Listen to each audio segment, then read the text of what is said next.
Sigurado ka ba, Ellison, sa gagawin mong yan? Tanong ni Alexa sa kapatid na si Ellison. Ano pa bang dapat kong gawin? Hindi naman siguro ako iibigin ni Bea, di ba? Kapag nalaman niyang mayaman ako. Kasi di ba nga ate, may trauma siya sa mga mayayaman? Napabuntong hininga na lamang si Alexa ng kapatid ni Ellison. No, hindi ganyan dapat ang iniisip mo, Ellison. Mali talaga yan. Hay nako, yun na nga bang sinasabi ko sa iyo eh. Ano ba talaga ate? Di din kita maintindihan. Naguguluhang tanong ni Ellison sa kanyang ate. Hay nako, ganito kasi yan Ellison. Di ba mayaman tayo? At mga negosyante tayo. So, kailangan mong magpanggap ng isang mahirap para naman makita at maramdaman natin ang mamahalin ka talaga ni Bea ng totoo.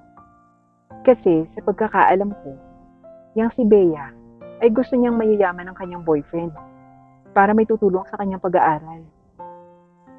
Ano ka ba ate? Hindi ganyan si Bea. Matagal ko na siyang sinusubaybayan. Kaya malabong maging ganyan siya. Alam ko ate ang totoo. At yung sinasabi mong yan ay hindi totoo. Pero sige na nga, susubukan ko na lamang siya. Kung mamahalin niya ba ako kapag mahirap lamang ako. Mahabang paliwanag ni Ellison sa kanyang ate na si Alexa. Ikaw ang bahala. Basta't ako, Ellison, kapatid kita. At nararamdaman mo lang naman ang inaalala ko. Ayokong masaktan ka lang, katulad ng nangyari noon. Malungkot na sabi ni Alexa. Lumapit na lamang si Ellison sa kanyang kapatid, sabay yakap dito at sabay sabing, Ate, huwag kang mag-alala. Kilala ko si Bea. At alam mo naman, malapit na kami sa isa't isa. At nililigawan ko na siya. At ang gusto ko lang naman, malaman kung mamahalin niya ako kahit mahirap lang ako.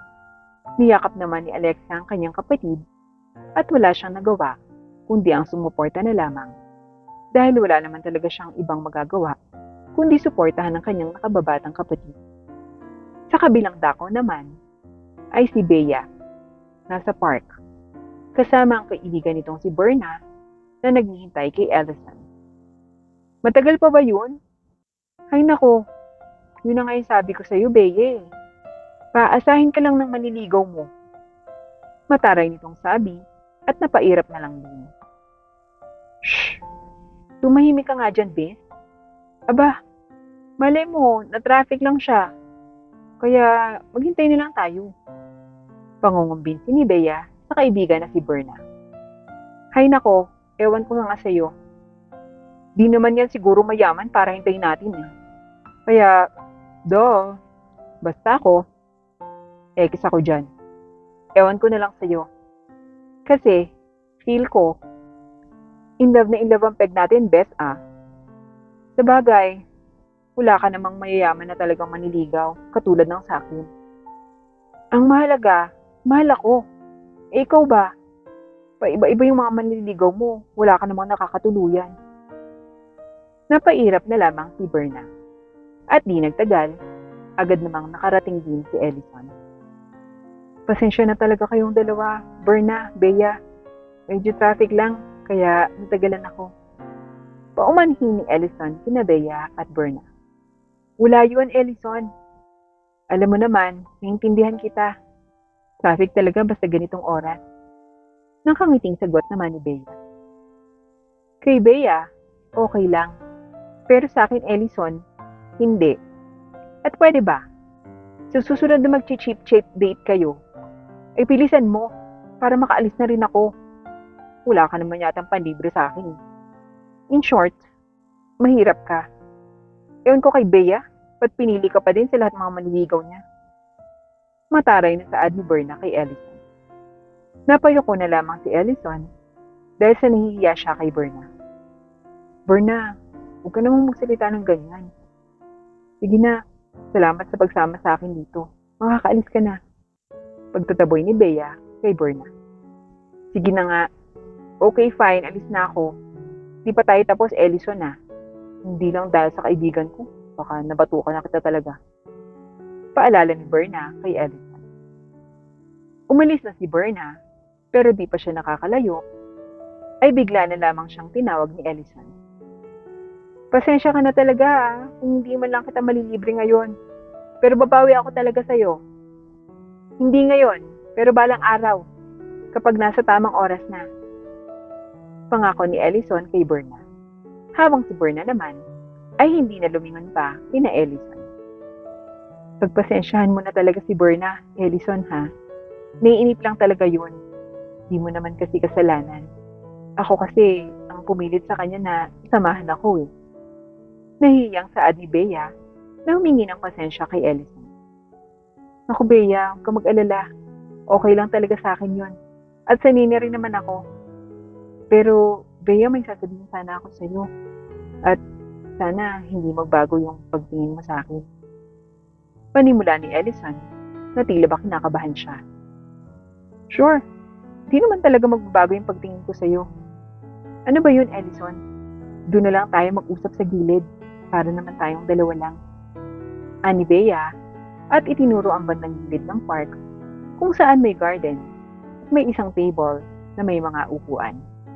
At hinilan niya papunta doon si Ellison. So, ano ba yung sasabihin mo?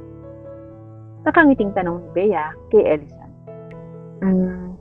Ano kasi Bea? Pasensya ka na talaga kung hindi ko kayang ibigay sa iyo yung mga mararangyang date tulad nung sa restaurant. At di kita mabibigyan ng mga flowers at chocolate. Kasi mahirap lang talaga ako, Bea eh. Nahihiyang saad ni Ellison kay Bea. Naku, huwag kang mag-abala ng ganyan. Hindi naman ako ganyang babae na hihingi ng kahit na ano. Ang gusto ko lang naman ay yung lalaking iintindihin ako at yung lalaking malinis ang intensyon sa akin. Katulad mo. Sigurado ka ba dyan, Bea? Baka mainggit ka kasi sa ibang babae na may mga iba't ibang flowers na natatanggap mula sa mga manliligaw nila. But promise, balang araw, babawi ako sa iyo. Pangako ni Ellison. Naku Ellison, huwag kang mag-alala. Okay lang naman ako sa iyo. Komportable ako.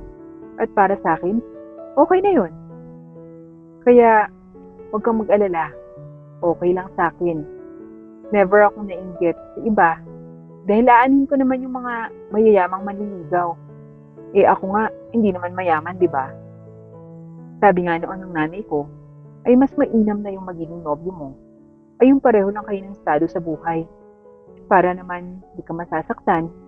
At para naman bagay kayo. At masasabing tunay na nag-iibigan talaga kayo. Paliwanag ni Bea. Lumapit na lamang si Ellison kay Bea at niyakap ito. Sabay sabing, balang araw Bea, mararanasan mo rin ang mga hindi mo pa nararanasan. Kaya nga na-inlove ako sa iyo. Dahil sa sobrang mong bait at napaka-genuine mo talaga. Kaya nga masasabi ko talaga na ikaw ang hinahangad ng bawat lalaki. At ikaw lamang ang naiibang babae sa lahat ng mga babae ngayon na puro materialistic lahat. Nakangiting saad ni Ellison sa kahinalikan ng noo ni Bea. Kaya't naisipan na lamang ng dalawa na mag-enjoy na lamang kahit simpleng date lang ang kanilang ginawa. Kumain lamang sila ng barbecue at isaw sa gilid ng park at para kay Bea ay pinakamasayang araw na nila yun. Dahil sa gusto niyang makasama ang lalaking mamahalin niya sa park at natupad iyon ng dahil kay Ellison. Mag-ingat ka palagi Bea dahil babawi pa ako sa iyo. Paalam ni Ellison kay Bea. Ikaw din Ellison, mag-ingat ka. At naku, huwag kang mag-alala. Okay lang talaga sa akin yon. Nag-enjoy naman talaga ako. At mas mabuti na yon kaysa sa mga mamahalin na restaurant. Eh pareho lang naman tayong kumain ng masarap eh. Natatawang sagot ni Bea kay Ellison. Ngumiti na lamang din si Ellison at ginulo ang buhok ni Bea. Nang gabing iyon, pagkatapos umuwi ni Ellison, ay napag-isipan na niya na sabihin kay Bea ang totoo. Dahil napagtanto din niya sa wakas na si Bea ay naiiba sa lahat ng mga babae at hindi lang pera ang habol nito. at tanggap siya kahit mahirap siya. At excited na siya sa susunod niyang plano. Pinagplanuhan ni Ellison ang gagawin niyang sorpresa bukas para kay Bea. Habang si Bea naman ay sobrang saya. Ang saya natin yata, Be. Anong nangyari? Nag-enjoy ka ba sa barbecue date niyo? Super cheap. Pambabasag ni Berna sa kasiyahan ni Bea. Ano ka ba, Berna? Sobrang OA mo talaga. At least, enjoy kaming dalawa. At pwede ba? Oo, mahirap lang siya ngayon. Pero that doesn't mean na hanggang doon na lang siya. Aba, malay mo, umasenso yung tao. Saway ni Bea sa kaibigan. Ewan ko sa'yo, yung mga ganyan, Be, sa Wattpad lang yan. At sa TV, wala yan sa totoong buhay. Ang mabuti ba dyan, itulog mo na lang yan. Kairita ba yung mga ngiti-ngiti mo yan? Dahil lang sa cheap na date? Ewan ko nga sa'yo, at least si Ellison, pogi, di tulad ng jowa mo. Di ko na lang sasabihin. Natatawang saad ni Bea.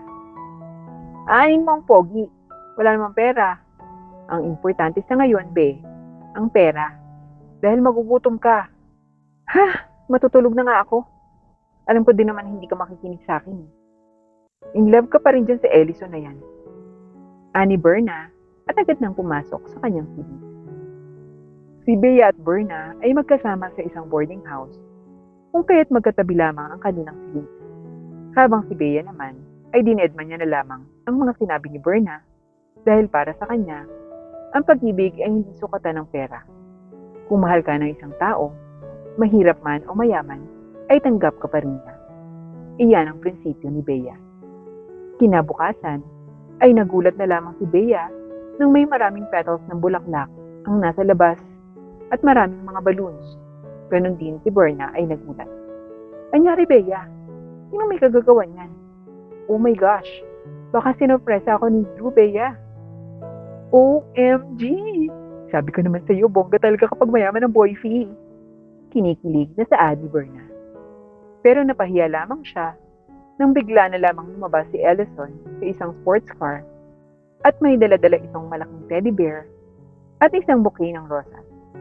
Gulat na gulat naman si Bea at hindi makapaniwala. Ellison? Yun lamang ang nabitawang salita ni Bea dahil sa sobrang gulat. Yes, Bea. Ako to. At may aaminin sana ako sa iyo. Panimula ni Ellison. Anong ibig sabihin nito? Marami ka talagang kailangang ipaliwanag sa akin. Naguguluhang saad ni Bea. Oy, Ellison, naka-jackpot ka ba? Hirit naman ni Berna na hindi makapaniwala din.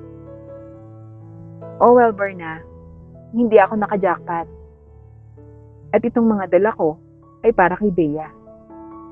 At Bea, sa totoo lang, hindi talaga ako mahirap. Isa akong mayaman na negosyante at nagpanggap lamang akong mahirap dahil gusto kong subukin kung mamahalin mo ba ako kapag mahirap lang ako. At hindi ako nabigo dahil pinatunayan mo sa akin. Kaya't mabawi ako sa iyo. Itong mga dala ko, hindi lamang ito na ibibigay ko sa iyo, kundi papakasalan pa kita kapag matapos mo na ang pag-aaral mo. Mahabang paliwanag ni Ellison. Totoo? Oh my God, Ellison. Hindi ako makapaniwala talaga. Naiiyak na si Bea dahil sa ang nooy pangarap lang niya magkaroon ng boyfriend na mayaman ay natupad na. Habang si Berna naman ay napahiya dahil sa panghuhusga na ginawa niya kay Ellison. Kaya dahil doon, ay ipinakilala na ni Ellison si Bea at natuwa naman ang ate ni Ellison dahil malinis din ang intensyon ni Bea kay Ellison at makikita talaga na tunay talaga silang nagmamahalan sa isa't isa. Kung kaya't, tinulungan ni Ellison na paaralin si Bea at araw-araw niyang ipinapakita ang kanyang pagmamahal dito.